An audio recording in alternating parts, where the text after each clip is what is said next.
안녕하세요. 이번에는 UI 디자인에서 중요한 타이포그래피에 대해서 알아보겠습니다. 가끔 페이스북에 떠서 어그로에 끌려서 들어갔더니 이런 거 뜨면 진짜 머리가 아프죠. 저는 이런 거 보면 진짜 읽기가 싫어져서 바로 뒤로 가거든요. 이 좁은 화면 안에 저렇게 광고가 덕지덕지 붙어있는 게 저는 숨막히더라고요. 그에 비해 네이버 뉴스는 너무나도 잘 정리가 되어 있죠. 물론 주변에 광고나 이런 튀는 요소들이 나 좀 봐주세요 하는 것들이 많아서 더 정신사나울 수가 있을 것 같은데요. 이렇게 가리고 보더라도 이 타이포그래피 적으로만 봐도 맨 왼쪽에 있는 텍스트들이 가장 읽기가 편하게 되어 있죠. 행간에 대한 부분은 뒤에서 조금 더 살펴보고요. 그리고 서체를 어떤 종류를 사용하느냐에 따라서도 느낌을 많이 달리 줄 수가 있습니다. 글을 많이 쓰시는 분들은 브런치 같은 걸 많이 활용하죠. 글을 주로 다루는 앱이다 보니까 명조체를 활용한 부분이 잘 어울린다라고 저는 생각이 들고요. 그리고 미디엄이라는 해외 서비스에서는 산세리프를 쓰고 있고 네이버 블로그처럼 이미지와 결합된 부분은 정보성을 빠르게 알리기 위함인 것 같은데요. 무난한 고딕체를 사용하고 있습니다. 이러한 타이포그래피는 타입이라는 활자와 그래피라는 술, 쉽게 말해서 활자의 서체나 글자의 배치 등의 구성 및 표현이라고 설명할 수가 있는데요. 타이포그래피 요소의 세 가지로 나눠보자면 서체의 종류라고 저는 생각을 하고요. 제목용인지 본문용인지 아니면 조금 전에 봤던 것처럼 고딕체인지 명조체인지 이런 것도 중요하고요. 두 번째는 서체의 크기와 두께라고 생각을 합니다. 마지막으로 중요한 부분은 텍스트의 컬러예요. 이게 가독성과 가장 연관이 있기 때문에 중요한 개념이고요. 우리는 UI 디자인에 대해서 타이포그래피를 배우는 것이기 때문에 OS별 전용 서체를 알 필요가 있습니다. 우선 iOS에서는 샌프란시스코체와 뉴욕체가 있습니다. 이 두 가지를 주로 사용하고요. 자세한 내용은 챕터 3와 4에서 각각 OS에 맞게 자세히 다뤄보도록 하겠습니다. 그리고 안드로이드에서는 로보토와 노토산스를 사용하고 있습니다. 이러한 타이포그래피 지식이 MUI 디자인을 할 때 중요한 이유를 저는 세 가지로 정리를 해봤는데요. 첫 번째는 위계구조 표현이 가능하기 때문입니다. 그리고 정보 전달을 위한 가독성도 높일 수가 있고요.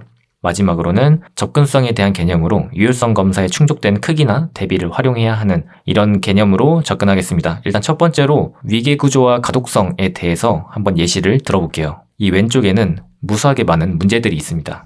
가독성이 일단 떨어지고요. 그 떨어지는 이유는 기본적으로 제공하는 폰트 사이즈를 지키지 않았고요. 행간도 문제가 있고 그리고 제목과 본문의 위계구조가 한눈에 보이지 않는 것. 그래서 사용자 입장에서는 자연스러운 흐름에 맞게 정보를 먼저 습득을 해야 하는데 다 흐리멍텅한 느낌이죠. 왼쪽은. 의도에 따라서 강약을 준 부분이라고 보시면 될 것 같습니다. 폰트 크기 그리고 두께 컬러 이 세 가지를 잘 조합하게 되면 가독성을 충분히 더 좋은 서비스를 제공할 수가 있는 거죠. 우선 행간에 대한 생각을 저희는 할 필요가 있습니다. 제목에 대한 행간을 먼저 예시를 보여드릴 건데요.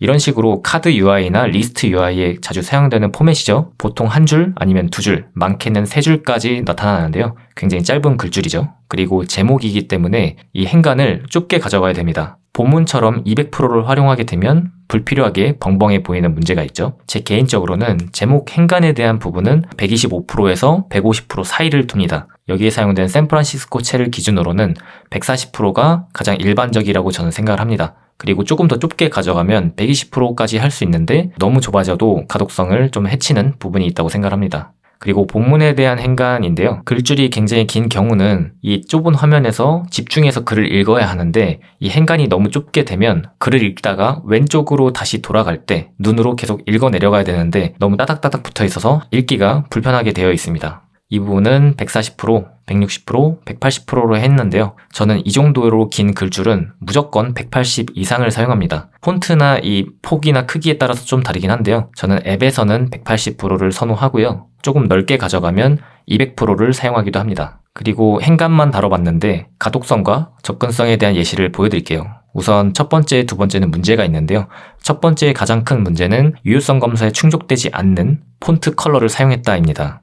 우선 접근성에 따라서 최소한 AA 등급은 넘어야지만 사용자들이 읽기가 편하고요. 특히 저시력자분들이 읽는데 좀 편안해야 되는데 색을 많이 뺐다. 그래서 읽기가 힘들다라고 보시면 될 것 같고요. 헥사코드 값으로 767676보다는 어두워야지만 통과가 된다라고 그냥 간단하게 생각해 주시면 좋을 것 같고요. 두 번째 같은 경우는 폰트가 너무 작습니다. 지금 보시면 13으로 되어 있는데요. 가끔 OS에서 가이드라인을 보게 되면 폰트를 11까지 적혀 있는 것도 있어요. 신기할 정도로. 여러분들이 오해하시면 안 되는 게 국문 같은 경우는 자음 모음의 획이 있잖아요. 그래서 한 글자 한 글자가 너무 작게 되면 뭉개져 보이는 문제가 생깁니다.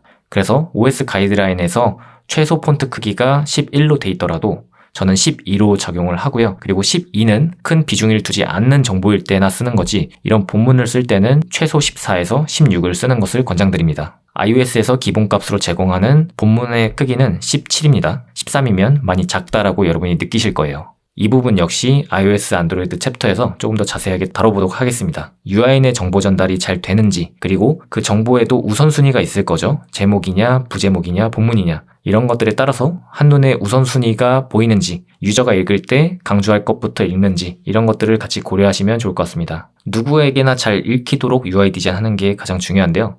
여기에 제가 여러 가지 체크리스트를 넣었습니다. 20-30cm 떨어진 곳에서도 글이 충분히 잘 읽히는지, 그리고 컨텐츠 내 위계 구조가 쉽게 읽히는지, 서체 종류를 너무 다양하게 사용하진 않았는지, 그리고 폰트 컬러와 배경과의 대비가 충분한지, 그리고 초반에 보여드렸던 읽어야 할 글 주변에 내가 짱이요 하는 이런 시선 뺏는 요소들이 많이 없는지 이런 것들을 확인하셔야 되고요. 그리고 움직임의 여부, 예를 들어 뭐 지하철을 타러 가거나 아니면 주변 광이 어두운 곳에서 보는지 아니면 너무 빛이 밝은 곳에서 보는지 다양한 환경과 조건에서도 충분히 읽히는지 확인하는 것도 필요합니다. 그래서 저는 개인적으로는 간당간당하게 AA 등급에 맞게 컬러를 쓰는 걸 별로 선호하진 않습니다. 제가 예전에 한번 글로벌 프로젝트에 들어가서 82개국 언어를 번역을 해야 되는 프로젝트를 한번 한 적이 있어요. 근데 그때 진짜 머리가 아팠던 게 각 나라마다 언어의 굴줄이나 표현 방식이 다르기 때문에 굉장히 어려운데요. 다국어 지원하는 MUI를 작업할 때는 다양한 국가의 문화를 이해하셔야 됩니다. 국문 기준으로 레이아웃을 짰더라도 번역을 써가지고 앱을 베리에이션 작업을 했을 때는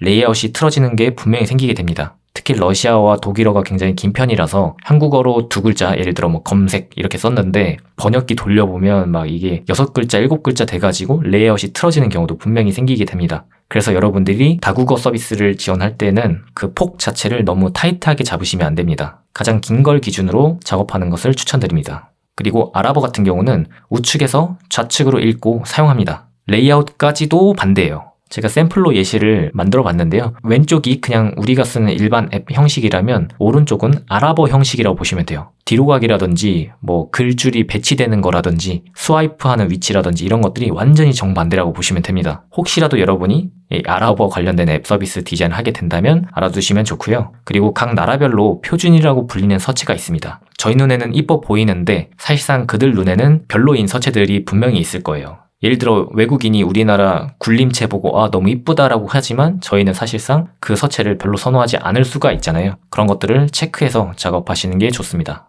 아무튼 이런 식으로 타이포그래피에 대해서 중요한 부분이랑 알아두면 좋은 지식들을 핵심만 빠르게 알아봤고요. 자세한 내용들은 OS마다 제공하는 그 타이포그래피 강의에서 다뤄보도록 하겠습니다.